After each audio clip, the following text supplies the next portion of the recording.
I'm going to be finishing up last time, and that will take us most of this last lecture. At the very end, I'll talk about briefly about Harnack inequalities, which was going to be the last subject, just to give you an impression of what a differential Harnack inequality is, as opposed to an ordinary Harnack inequality. So to start out with, we're just going to remember where we left off at the end of lecture 2. At the end of the lecture, I asked, where are we going? And I had a goal. And it was really the same goal that we had at the very beginning of the lectures, which is, except that I put a convenient 0 on the right-hand side. I'm taking a harmonic function, and its gradient is non-zero, so its level sets are smooth. And we're really only considering it locally in the neighborhood of 1 point. And our goal is to find all the geometric invariants of these level surfaces and identify those that are 0 on the ellipsoidal harmonic coordinates, u equals uj, which I defined last time. And more generally, linear combinations. Those are the level sets that we were calling spirals. So that's what we're planning to do today, is to try to figure this out. And we'll get, I don't know whether we can put percentages on it. We'll get 80% of the way or 90% of the way. Anyway, we'll make some serious progress on this question. So I'm going to tell you where this fits into differential geometry in general, because it's not entirely obvious. And depending on how much familiarity you have with differential geometry, you may not realize this. But basically, there's a formalism which was developed in the 20s and through the 40s by Elie Cartan and S.S. Chern, using what are known as moving frames in differential forms, that handles a very large class of natural systems of differential equations. And the whole subject goes under the name of exterior differential systems. And so you can look up, there's a book by this name, which was written by various people whose names I'm not remembering right now, but it's a really beautiful subject, but very, very tricky. And it's not routine when you have a new geometric situation to figure out exactly what all the differential invariants are.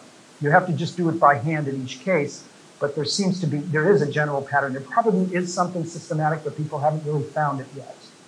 So there's a way of doing this, and everybody sort of feels it, but I don't think that anybody has done it systematically. I certainly can't. And also, this framework is horrendous because there's no geometric intuition.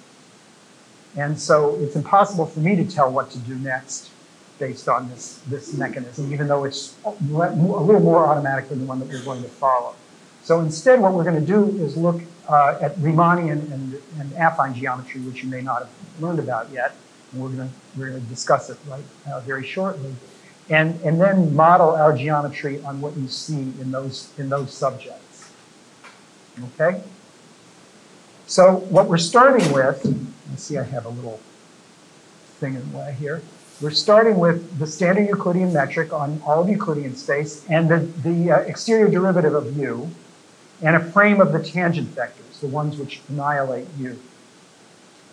So it's just a basis for the tangent space, the n-1 dimensional tangent space of the surface.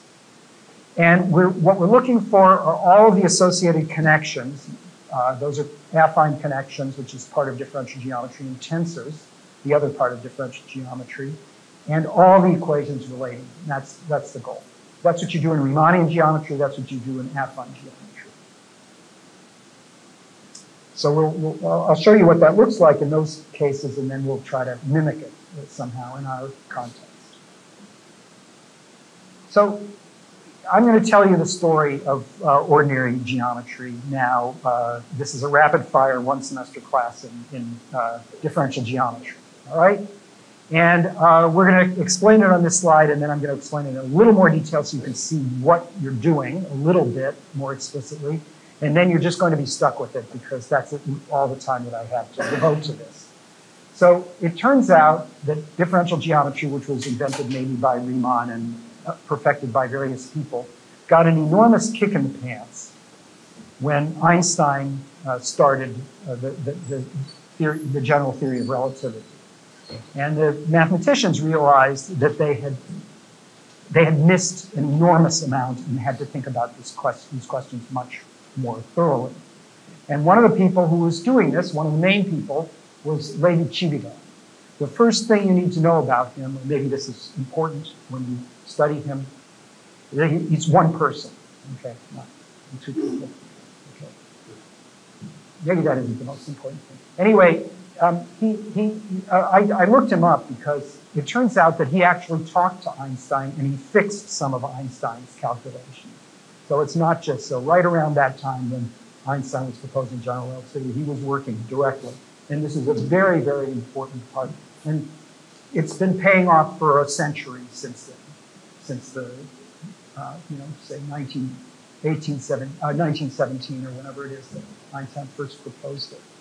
So anyway, so here's the story in a nutshell of all of extrinsic classical differential geometry.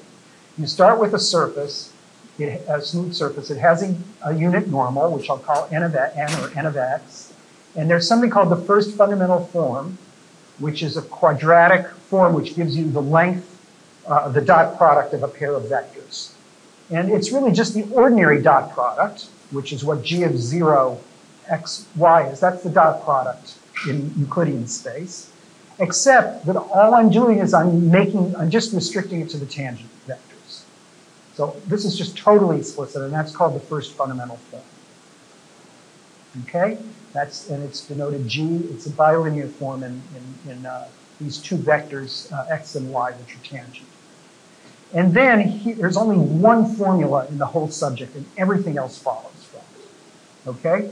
And the formula, which was essentially invented and devised by Levi-Civita, is that you take the derivative of y with respect to x, which is denoted by this nabla, which is practically the ordinary gradient, but we'll explain exactly what it is in a second. So this is the standard affine connection on Euclidean space. And then you do the trivial linear algebra on it. You split it into its tangential part and its normal part. That's all you're doing. So you have a vector on the left-hand side, and the first term here is the tangential part. And the second term is whatever scalar multiple of the normal you need in order for it to work. Okay, that's it. This generates all of differential geometry of hypersurfaces. The Termagradient of Gauss is one line from this, one line next, which of course I won't do. All right. So it's really, really amazing. Now we're gonna. So some of you probably know these things. The scalar coefficient here is a function of the two vectors, the two tangent vectors, and it's called a symmetric 0-2 tensor, and it's known as the second fundamental form as a symmetric matrix relative to the first symmetric matrix, which is with G. Its eigenvalues are the principal curvatures of the surface, and its eigenvectors are the principal directions of the surface. And this other thing is called the Levi-Civita connection associated with G, this operation that's induced. So we're going to come back to this slide, but first we're just going to review what all the symbols on this slide are, just in case there's somebody who didn't take that course in differential geometry, so you'll get at least some feeling for it. So first of all, I have to tell you what that standard connection is. And so I introduce standard coordinates on Euclidean space, and then the partial derivatives, all right? And then I take vector fields. So this vector field has velocity vector v, and this other vector y has velocity vector w. And the correct way when you're changing coordinates to label them is to associate them with differential operators, first order differential operators. And then the standard del connection is the rate of change of this d by d xj with respect to this one is just 0 because it's just the same when you move it. All right, that's what the standard connection is. That's the definition. And then there are two other identities. There's a trivial one which works for all connections, which is that when you differentiate a scalar, you just get literally the vector field acting on the scalar, that differential operator acting on the scalar. And then there's the product rule. And the product rule says that if you have the product of scalar function times a vector, you should first differentiate the first factor and then differentiate the second factor. That's what the product rule says. Okay? Now that, because this thing is supposed to be also linear with respect to constant coefficients, this also tells you what to do with variable coefficients. And so you can determine exactly, in general, what the operation, this covariant derivative does, this affine connection. And what it does is when you differentiate y with respect to x, you just have to differentiate the coefficients, because if you differentiated the other parts of the vector, you just get 0. So all you have, this is just the rate of change of y with respect to x. All right, so that's the standard formalism. And then it turns out that you can form these other interesting vectors. And the first one is called torsion. It's you take the commutator of the operation, you subtract the ordinary commutator of the vector fields, and if you plug in x and y equals d by dxi and d by dxj, you'll notice everything is 0 on the right-hand side. So it looks like this is kind of obvious that this thing is equal to 0. But this is actually a beautiful fact. The thing that's amazing about this is that it doesn't matter whether these x and y are variable coefficient or not.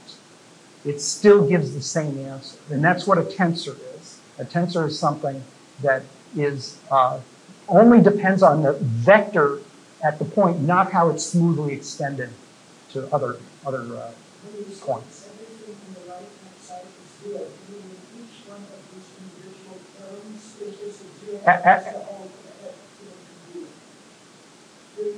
Beautiful question. The answer is that if I plug in x and, so the question was, are these individual terms 0, or is it that the entire sum is 0? And the answer is that for variable coefficients, it's only the collection that's 0. But if you just had x as just one of these partial derivatives and y is one, then each term is 0. So the thing that the generalization, the point is that this is a beautiful object because it's invariant under that choice of whether you did it smooth, you change the vector fields. So that's what a tensor does.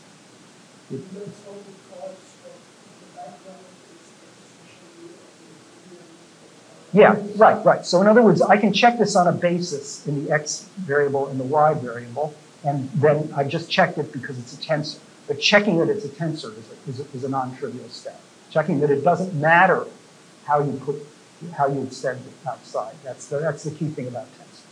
And the same thing for the curvature. This is the Riemann curvature tensor. There's some expression for it. And indeed, if you plugged in the standard constant derivatives, you just get 0 for each term.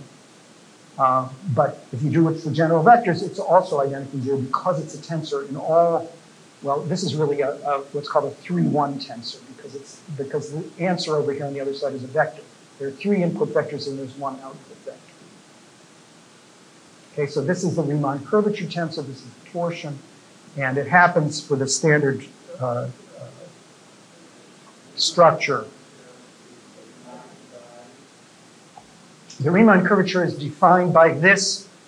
It's defined if you give me a connection. There's a curvature tensor. Yeah, that's right. This is a parenthesis equals 0. This is the definition, and this is the parenthesis. We're going to get to that on the next slide.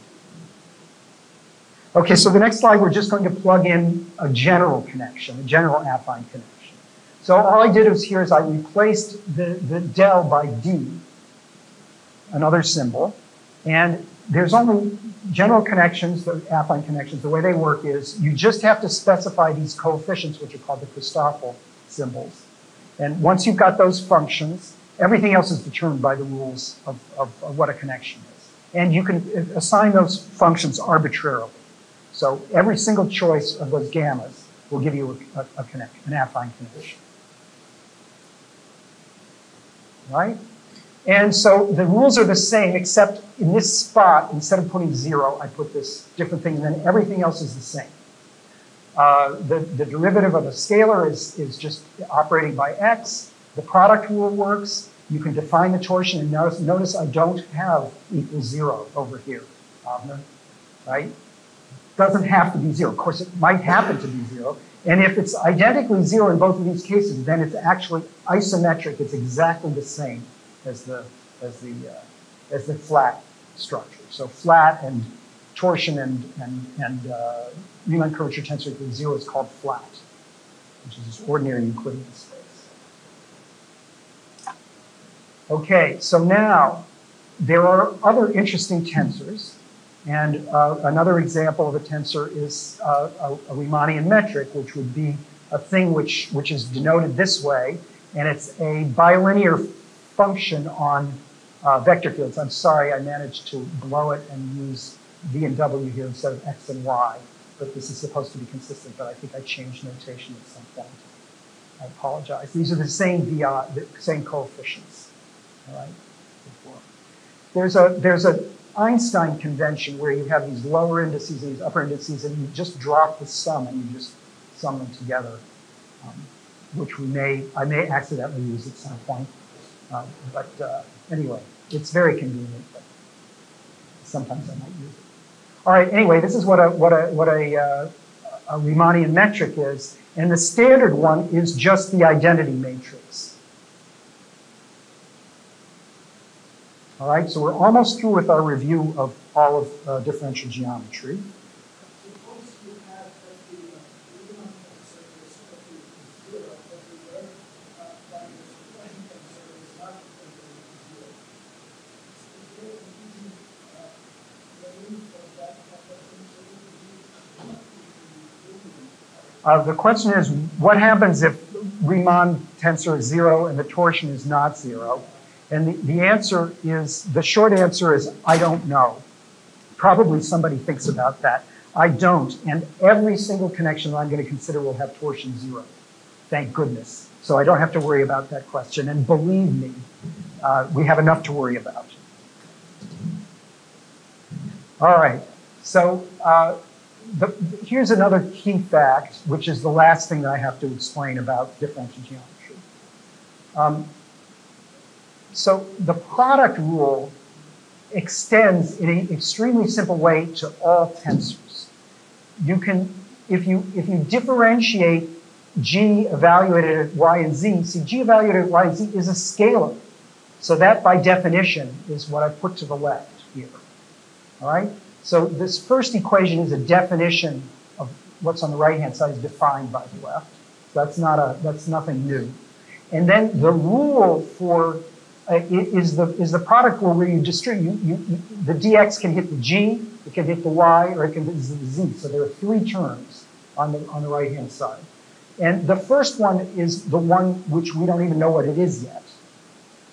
It's the thing that I'm going to define, which is this blue here. And then the other ones we already know what they are, because we've defined how the derivative of vectors works.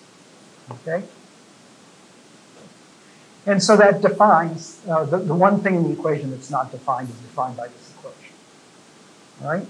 And this is how you extend the derivation, the affine connection operation to higher tensors.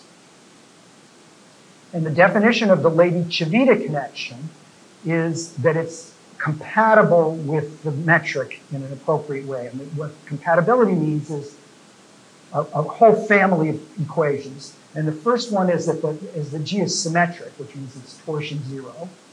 So more like in the previous slide, the gamma ij's, if it's symmetric in the lower indices, that would mean that it's symmetric. And also that when you differentiate, the rate of change of G is 0. It's unchanged. All right? And this has this beautiful effect that now we understand exactly what the geodesics are. So you could have done this in reverse, and this is actually how it was done in real life, because the people looked at metrics and they understood the distance and they defined it. This is what Riemann did, and he got this equation, the geodesic equation. It turns out that these coefficients are very interesting and they serve a purpose, which is what Lady Civita understood. Okay, so essentially what the connection is doing is it's telling you what the straight lines are in this system.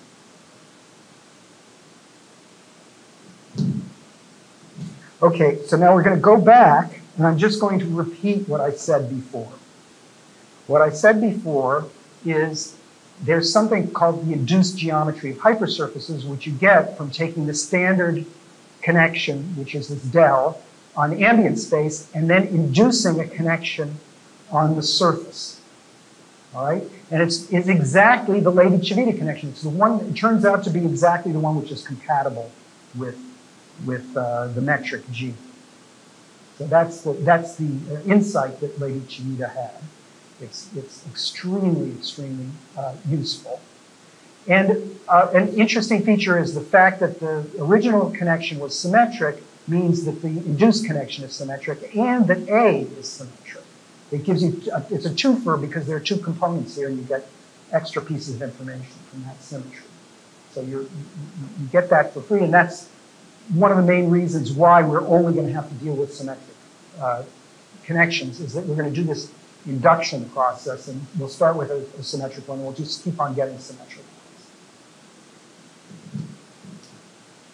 ones. Okay. So far what we've done is ordinary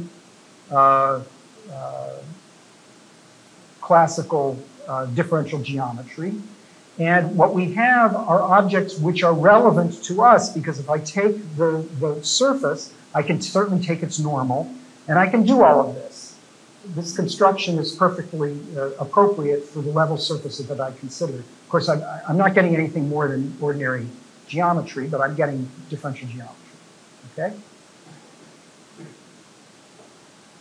So the next thing we're going to think about is what's known as affine geometry.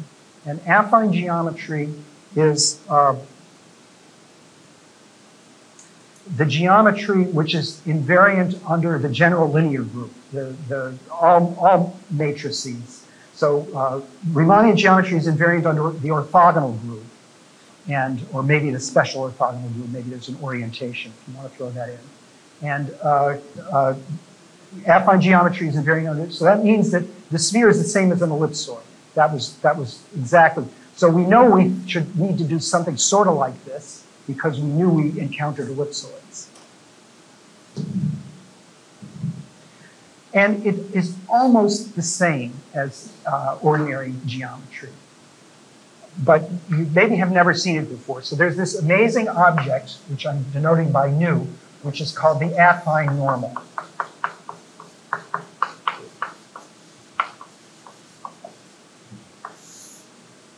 Okay? And the affine normal is a transverse vector which has the following amazing property. If you take a curve, a smooth surface, and you take this vector, whatever the heck it is, okay? And then you operate by a volume-preserving linear transformation. You'll change this, say it's a parabola, it'll change to some other parabola, and this vector will go to the right thing. So it's invariant under SLN. That's what this affine normal is. Now, so this was invented by Blaschke, and it's the way you can define it for convex. So it has a formula so that you can do it in general for surfaces. But to understand what it is geometrically, what you do is the following. You take a point, okay, and you take the tangent line. The tangent line is affine invariant. If I change this by a linear transformation, the tangent line will also be tangent to the other surface, okay? And now I'm going to take a parallel plane. Parallelism is also affine invariant, right? And now, what I'm going to do is look at this slice, which is a convex piece here, all right? And I'm going to take its barycenter,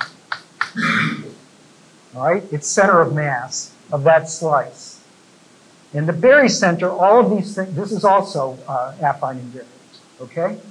And now, I'm going to do this, I'm going to let the plane go towards the tangent. So it's just going to head in like this. And this tangent vector is mu. And the problem, we can't do GLN because we don't have the length yet. So we have one parameter, we have to do SLN to get the length of mu. But this shows you what the direction of mu is.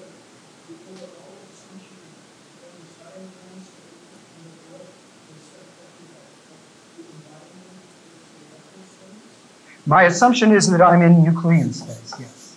And that's where this thing is active. Yes, absolutely.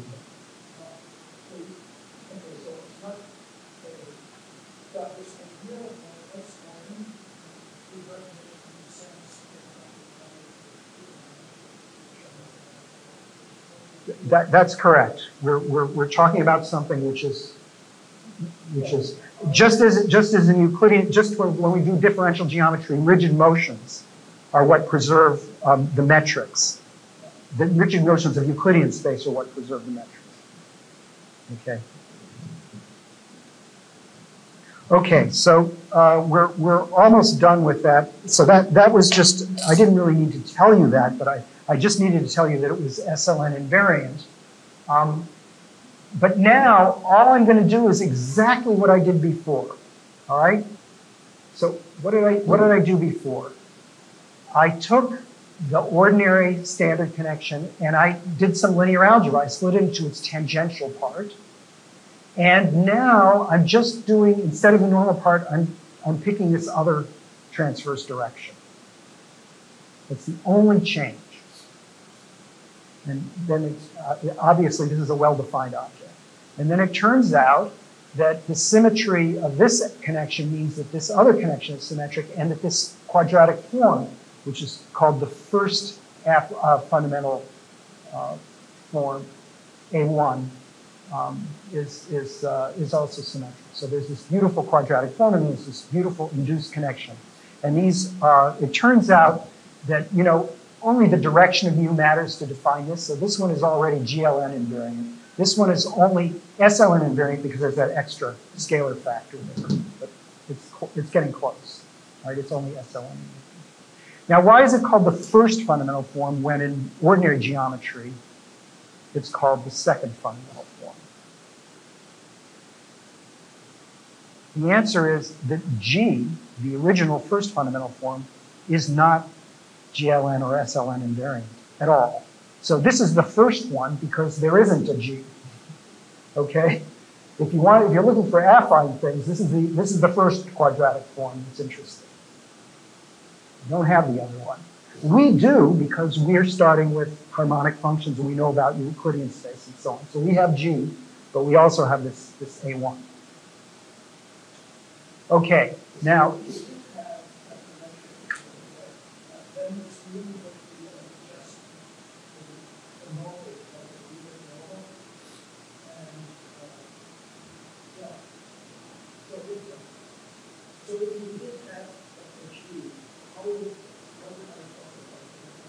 We don't have a G.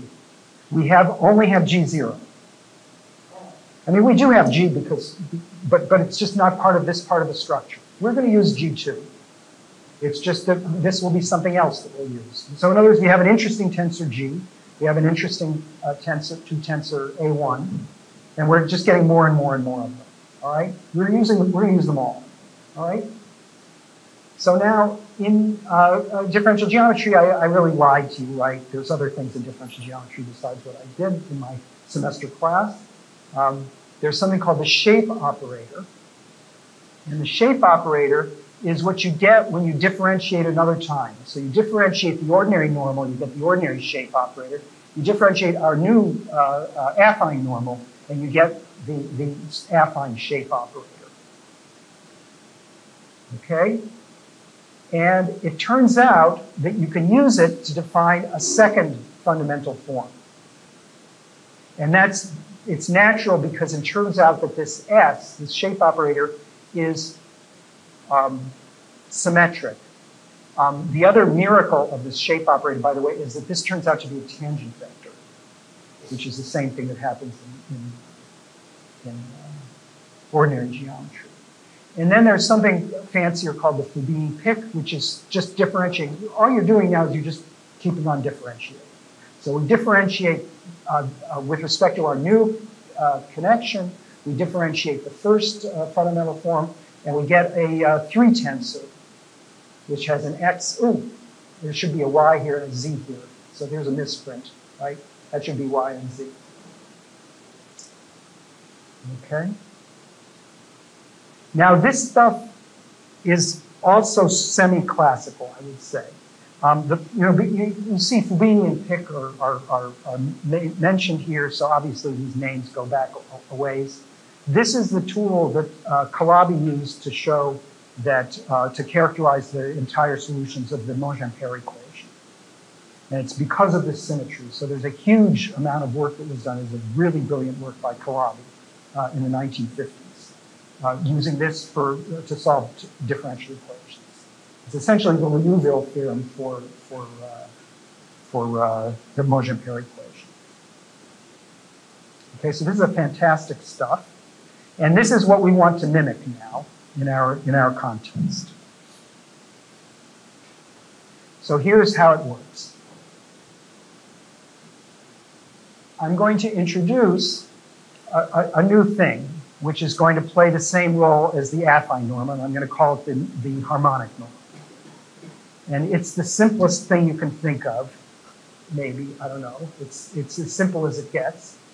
You multiply the standard normal vector by the length of the gradient of the harmonic function. And then you also throw in this interesting tangential component. And the tangential component is defined as a kind of a gradient of f, which will be compatible with the second fundamental form of classical geometry. So this only works if A is non-degenerate. This Hij is really the inverse matrix of the quadratic form capital A. This is classical geometry notation. I apologize that A and H don't look like they're compatible with each other, but that's the notation that people use. Yeah. This is neither A1 nor A2, it's A. One of the reasons why I started with ordinary geometry is we're also using ordinary geometry. What we will actually never use is A1 and A2. Okay? We will never use A1 and A2 because they're affine geometry, but we do have ordinary geometry, and then we have our new geometry, which is going to mimic affine geometry. So we're going to have an analogs to A1 and A2. But we're never going to use A1 and A2, because that's just affine geometry, which is not what we're after. Okay, so now why is this a good choice? There are several reasons why it's a good choice. One is that it works with all of the sort of intermediate steps of affine geometry analogously. But the other clue is that on ellipsoids, this vector nu is the radial vector. So it's locating where we are on this solitons, which was one of our main goals. It's pointing towards the origin. So it's telling us where we are. Just from the quadratic expansion of the Taylor expansion at the point, we now know where the origin is. And now we're going to keep on going and follow the same procedures we did with ordinary differential geometry and with affine differential geometry. And here's the thing we're going to use to replace the A1. I'm calling it L1. All right, so I have my level surface, and I do the splitting, but I'm going to just do it relative to nu instead of mu or n.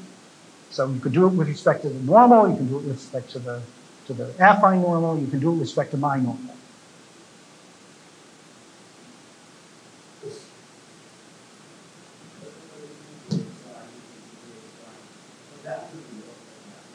Yeah, so what it means is this was the standard vector in all of Euclidean space. This is its tangential component, and this is its new component, and I'm just decomposing into its two.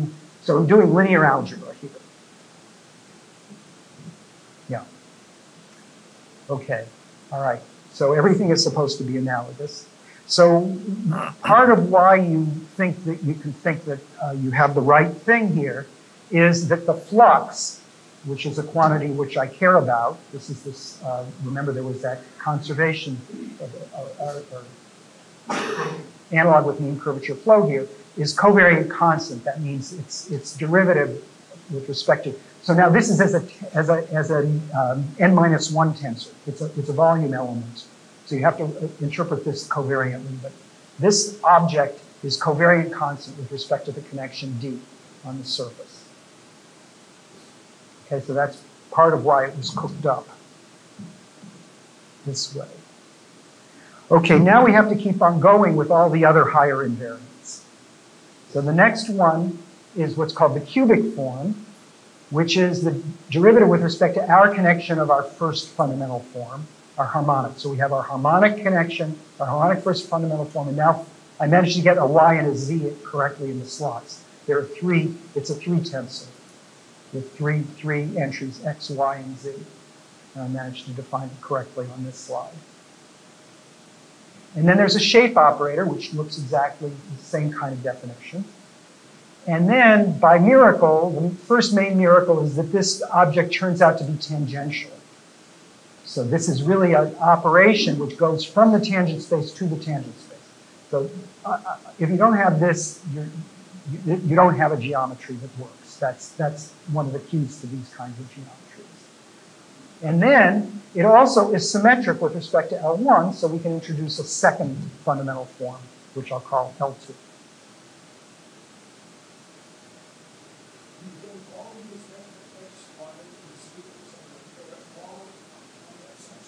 They're all tangent to this, yes, the x, y, and z are all tangent to the subspace. So far, we're only defining a structure on the subspace for each fixed tau.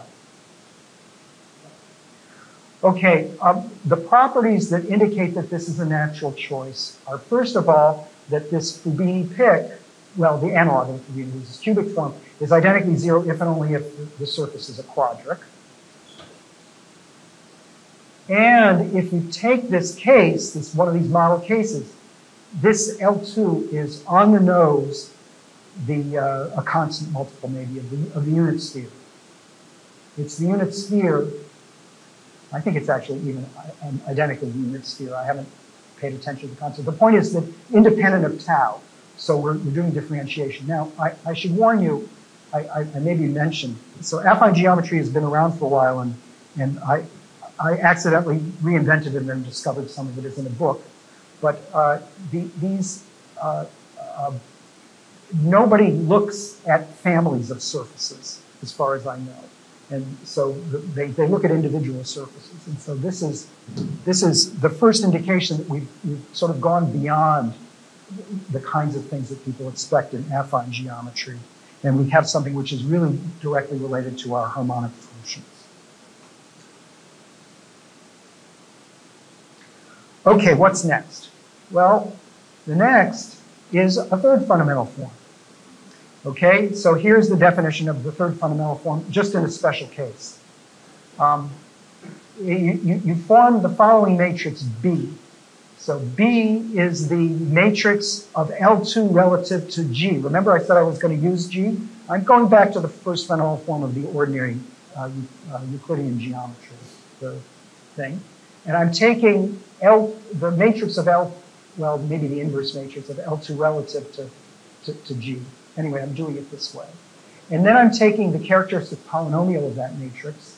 I'm taking its derivative, and then I'm evaluating it at B. Okay? So that's some weird function of the, right? It's, okay? And then I'm taking the inverse of that, and I'm creating a new form out of that, right? So this one we're home with this one in one thing. We have now picked up the rest of the coordinates. We now have in the model case, we now have the flat metric for all tau. So this is the jackpot almost, but it's not, because I really want to do it also for the spirals. Okay? I haven't yet found the correct expression in general, which I want to work not just for the UJs individually, but also for linear combinations of the UJs.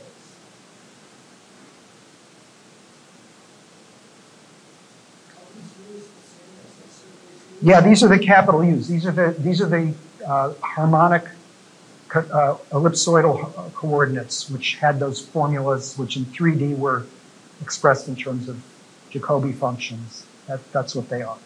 And in 2D, they're just inverse functions of hyperbolic cosine and so on. And in higher dimensions, they're a little more complicated. Okay, so here's where I hope this subject will go shortly. I think I'm close, but we'll see.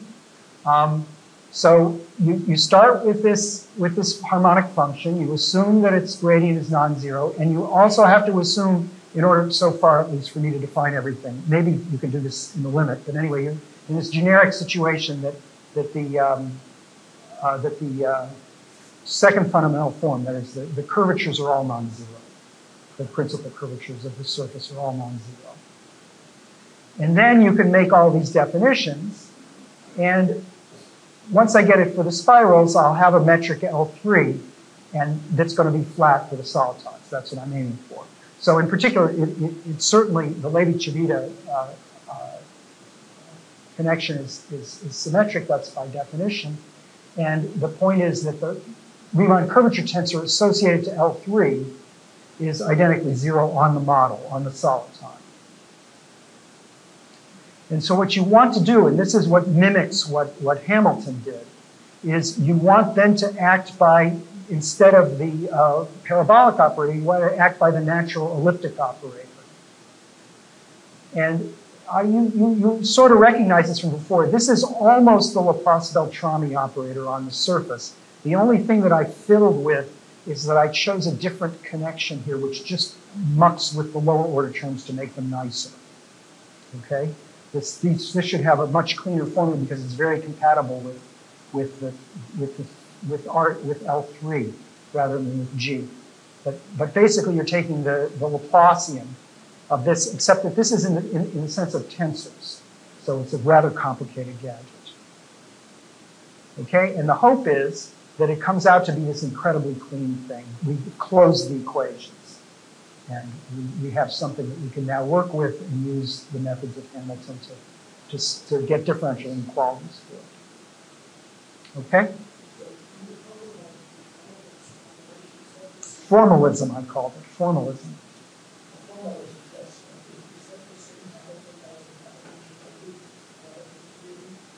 No, his name is Richard Hamilton.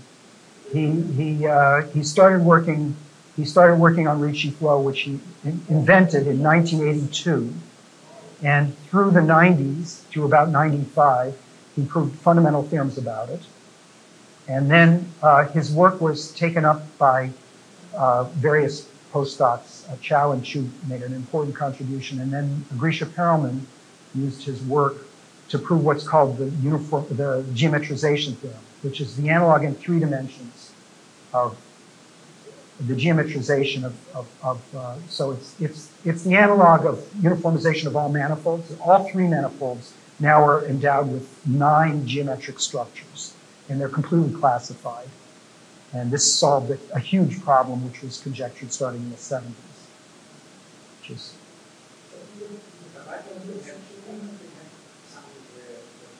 yeah. Okay. Well. Yeah. Okay. Well, let's see what's next. Okay. So, Perelman's monotonicity formulas. I haven't, unfortunately, been able to tell you that there is this next thing after Hamilton, which is this Perelman stuff. Perelman's monotonicity formulas have to do with creating an exponential map and doing something called volume comparison. which is what you do in ordinary Euclidean space when you have ordinary Riemannian geometry when you have a non-negative Ricci curvature. You follow the exponential flow and you keep track of the volumes of the spheres as they go along, and there are differential inequalities associated with it. And what Perelman discovered is that the same thing is true in space-time on the manifold which is created by Ricci flow. And that's how his mechanism works. And he proved what he calls entropy inequalities, which are monotonicity theorems in analysis. And I claim that his monotonicity theorems are going to, because we have a second order, we have an elliptic equation, we replace with convexity properties of this L3 volume of this thing. And we want the whole structure to be GLN invariant. And if we're really lucky, it's actually going to apply to all elliptic operators with variable coefficients with this. Because essentially this frees you up, this GLN invariance frees you up to do this construction, not just for in rigid cases, but every place. Okay, so that's the plan.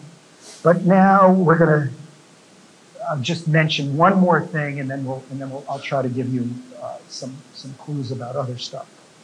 So what about eigenfunctions? We spent all this time with harmonic functions, but I thought I was talking about eigenfunctions. Well, there's actually an incredibly simple and almost trivial mechanism to transplant information about eigenfunctions to questions about harmonic functions. And it's been used successfully in really deep ways. It's not a small matter. It's a very big deal, but it's incredibly trivial.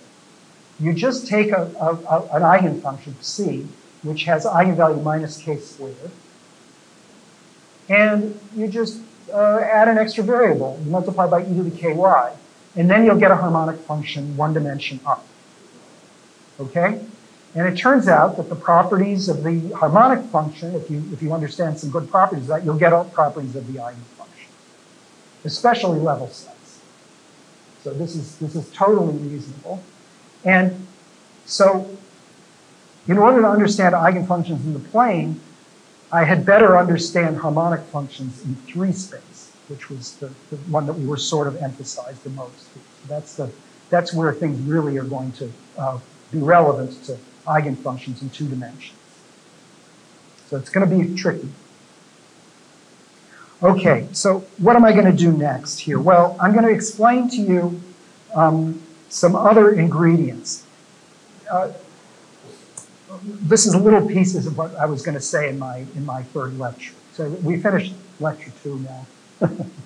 We're almost at the end of lecture 1, right? No, there are no theorems. I promised that there were no theorems in lecture 2. Here's a theorem, but this is a theorem of, so I'm not telling you any of my theorems. I'm telling you a theorem of Boas-Kvartag, which is a very nice theorem.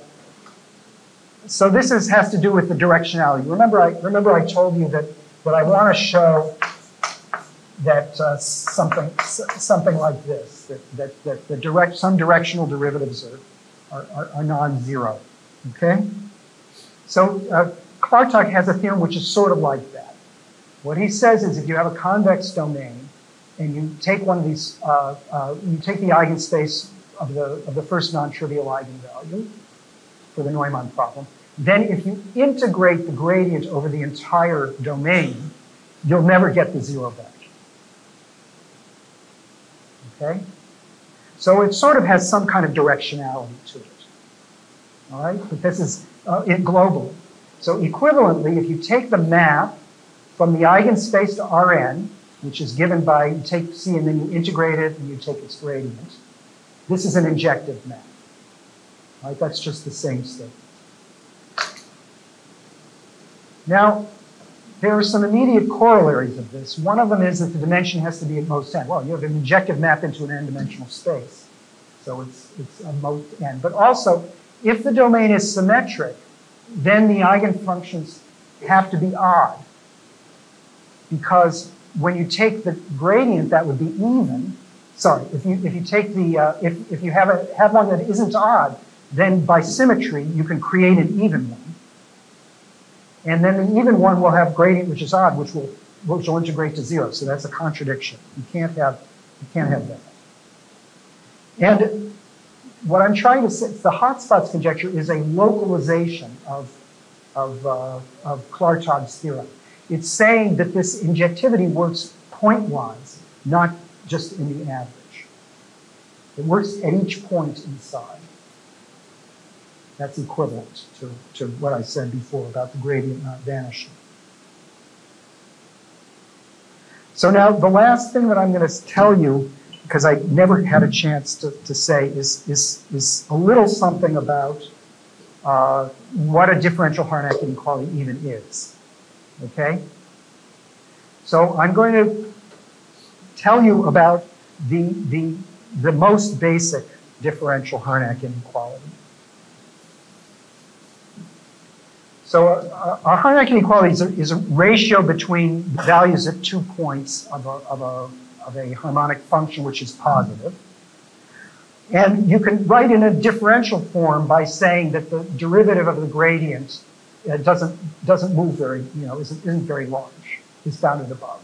Sorry, the logarithm, the gradient of the logarithm, right? So that's essentially equivalent to it. But what the differential Harnack inequalities do, they use this formulation, and then they manage to get the best constants. Okay? So let me try to do this. Let me ask you, so let's do the upper half space. Laplacian u is equal to 0 in y bigger than 0, all right? And suppose we're here. How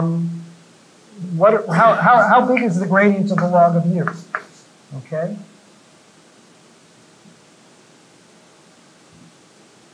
So the answer is that there's an interesting extremal function, which is the function u of x, y is equal to y. That's a nice positive harmonic function, wouldn't you agree? In the upper half plane. Okay? And if you plug it in, what you get is the gradient of log y is equal to 1 over y. Well, it's equal to a 0, 1 over y, right? So its length is less than or equal to 1 over y, which I'm going to write in this form here, right? That's true for that function. So I claim this is true for every positive harmonic function in the upper half plane. But it's much, much better than that. If you take a point and you take a direction, okay, and you ask yourself, is this optimal in that direction? So in other words, you just take E dot grad log u. You just take a directional derivative. And the answer is it's sharp for that also, on the nose. And I'll tell you what the extremal function is. The extremal function is this. You take this tangent, and you take the circle, and you take the delta function at this point. And that's the one which decreases the fastest. And if you put the delta function over here, it's the one that goes fastest the other way. And the reason is that this is equivalent to the Schwarz lemma. So if you just take hyperbolic isometries, you can reduce this to the fact that the derivative of an analytic function, which is bounded by 1, at the origin is bounded by 1, which is the Schwarz lemma. So anyway, that's the very first differential Harnack inequality in existence. There are many, many others. Okay, I'm gonna stop here. Thanks.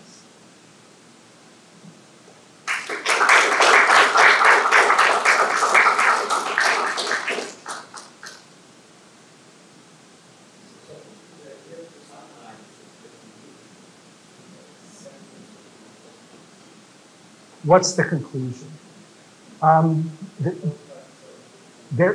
Right, it feels like maybe I'm talking about different things. So the conclusion is that there should be some differential inequalities for expressions which involve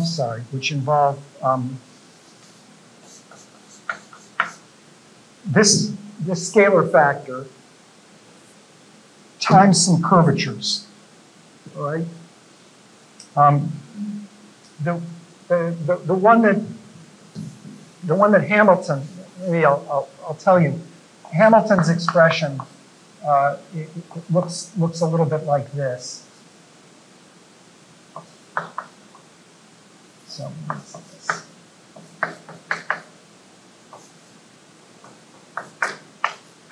So yeah, I can write it this way. So this expression here, essentially, well, let's see, maybe with an h over 2 here. There's some fancy expression like this, which happens to be greater than or equal to 0 for mean curvature flow in T positive. So you have some elaborate expression like this, which turns out to be positive because of some parabolic maximum principle, which actually comes from a matrix, a very, very elaborate matrix thing, but anyway, it's true. And, yeah. Right. Which will give us that the gradient of C is not 0. Which will then mean that the hotspots conjecture is true. It will resolve the conjecture that I made at the very beginning. That this is true. That there are no critical points inside. The maximum is on the boundary.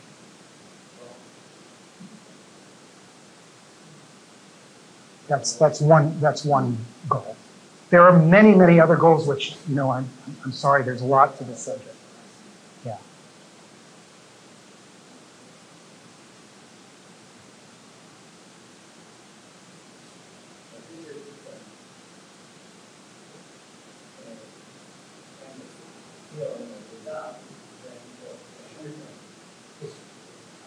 Well, he proved that H is, you know, has some control over it.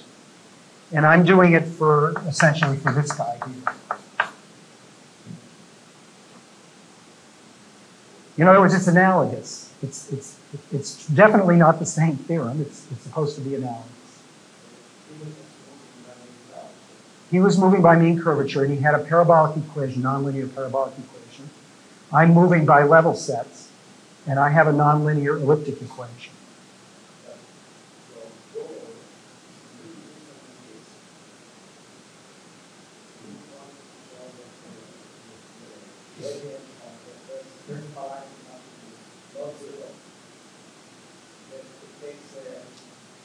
Now, my goal is the same as one of his theorems, for example, is that if you start with something with positive mean curvature, it continues to have mean curvature for all time.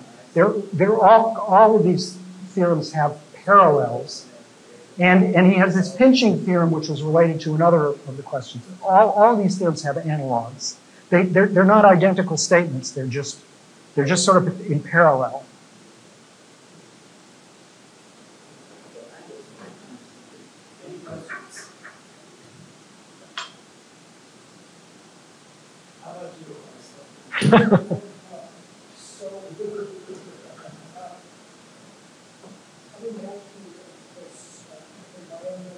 The affine invariant story.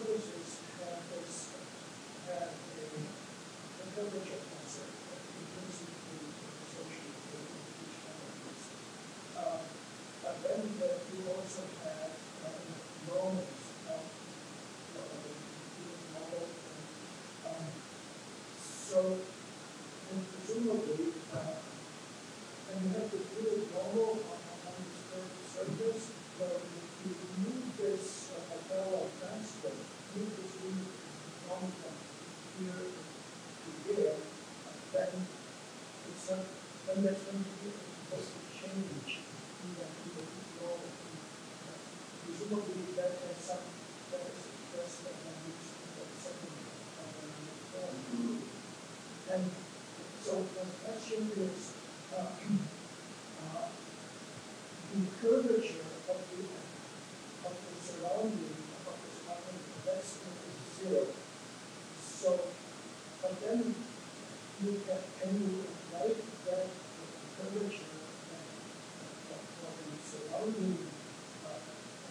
environment, this terms of the curvature intrinsic to the surface and then how the normal changes as it is second fundamental form. So I guess my question then is, because the environment, the curvature of the environment is zero, is there a relationship between the intrinsic curvature and the extrinsic curvature of this second fundamental form? Okay, so just to very briefly summarize your question, you're referring essentially to the term agradium, which in ordinary classical geometry says that if you take the intrinsic curvature of the metric G, it has a relationship to the extrinsic curvature of the ambient space. So these things have a relationship, and the relationship is mediated by this second fundamental form. So the term agradium says the following in classical geometry. It says that there's a formula which relates these three objects. Okay? So these are four tensors. This is a two tensor, and you have to you have to write a larger create a four tensor out of it, and then you get a relationship between these. You get an identity between them. Now, the goal of all of these differential geometries, which are different from each other, is to find all relationships of this type. So you're not prejudiced. You just want to find every identity which is true among all of the invariants that you have. And this is one of the most beautiful and amazing ones, which was discovered by Gauss. But what the Levi-Civita thing does is, for classical geometry, it allows you to write down all the relationships in 2 pages of calculation or 4 pages of calculation instead of whatever it took Riemann to do it, or Gauss to do it, which is probably 50 pages and a lot of sweat. So really fast with the Levi-Civita connection. So for instance, this is what I was referring to as being a one line from the definitions that I had. This relationship, which is this insight of Levi-Civita of how to do this computation quickly. And it's the relationship between these three things. Okay? But there, yeah, all right.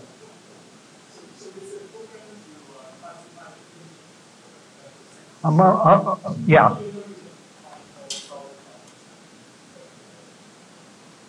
Well, I mean, so let me just restate the question was. I mean, I'm claiming I know what the solitons are. I'm also hoping to solve this Polyasego conjecture, maybe, maybe won't require this previous stuff, but so the Hamilton's pinching theorem says the following: you start with a convex shape, you go by mean curvature flow, and it resembles a sphere more and more and more, and it shrinks to a point. And the analogous thing that I want to do is I look at my ground state eigenfunction for the Dirichlet problem, and the first level set is this shape. Now it settles into some sort of central egg here, but now it stabilizes, and it doesn't stabilize to a sphere, it stabilizes to an ellipsoid. Okay, but it gets to be almost identical to itself as it goes in here, just as this gets. And that's the limiting thing is the soliton, and I do know what the soliton is. It's those confocal, these are concentric ellipsoids. The reason why it's concentric ellipsoids was that thing that I did on that slide where I switched from harmonic functions to, it was this device here. So it doesn't look absolutely identical, but if you then write down the equations for this and you relate it to the harmonic functions, you get concentric ellipsoids instead of confocal ellipsoids. Yes.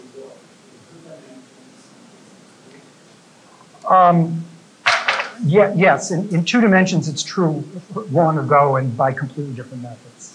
It has nothing to do with it. It's pretty much open. Tom Beck, who I've worked with a certain amount, has got some serious progress sort of in he does it with a Laplacian plus a potential in two and a half, well, it's Laplacian plus a potential. It's in 2 dimensions. It's some serious progress, but it's still not by these techniques.